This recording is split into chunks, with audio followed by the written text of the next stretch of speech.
Hello viewers, আজকে দুটো বিষয় নিয়ে কথা বলবো, অর্থাৎ দুটি স্কিল নিয়ে কথা বলবো। তো স্কিল কি? স্কিল মূলত দুই প্রকার।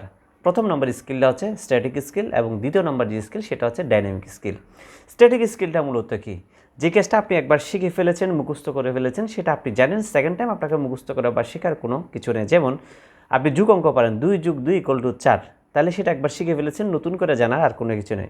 বা আপনি সেলাইয়ের কাজ পারেন বা সুইংয়ের কাজ পারেন, সেলাইয়ের কাজ যেহেতু জানেন, একবার শিখে ফেলেছেন, কয়েক মাস প্র্যাকটিসের পর সেলাইটা যেহেতু শিখে ফেলেছেন, আপনি সেলাইটা কিন্তু একটা নতুন করে আবার শেখার কোনো কিছু নেই, কারণ সেলাইটা আপনি পারেন।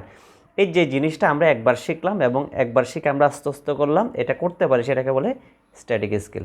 সেকেন্ড যেটা, সেটা হচ্ছে ডাইনামিক স্কিল। ডাইনামিক স্কিলটা কি? ডাইনামিক স্কিল হচ্ছে ওইটাই যে জিনিসটা আপনি একবার শিখে ফেলেছেন, যেমন social media marketing, Facebook marketing সম্পর্কে আপনি শিখে ফেলেছেন, আপনি ইউটিউব মার্কেটিং সম্পর্কে শিখে ফেলেছেন এবং আপনি ইনস্টাগ্রাম মার্কেটিং সম্পর্কে জানেন। কিন্তু এই জিনিসগুলোর কিছু জিনিস পটভূমি পরিবর্তন হয়। যেমন আপনার যে ইনস্টাগ্রামে 2 থেকে 3 বছর আগে অ্যাড দেওয়া যেত না, এখন কিন্তু ইনস্টাগ্রামে অ্যাড দেওয়া যায়।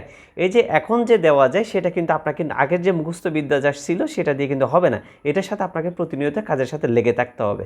এই কাজের সাথে লেগে থেকে পটভূমি যেটা পরিবর্তন হয়, পরিবর্তনগুলো শিখে যেটাকে প্রতিনিয়ত আপনাকে নিজেকে খাপ খেয়ে এঙ্গেজ রাখতে হয়, যেটা পরিবর্তন করা হয়, সেটাকে মূলত বলা হয় ডাইনামিক স্কিল। তাহলে আমরা দুটি স্কিল সম্পর্কে জানলাম, একটা হচ্ছে স্ট্যাটিক স্কিল এবং 2 নম্বর যেটা সেটা হচ্ছে ডাইনামিক স্কিল।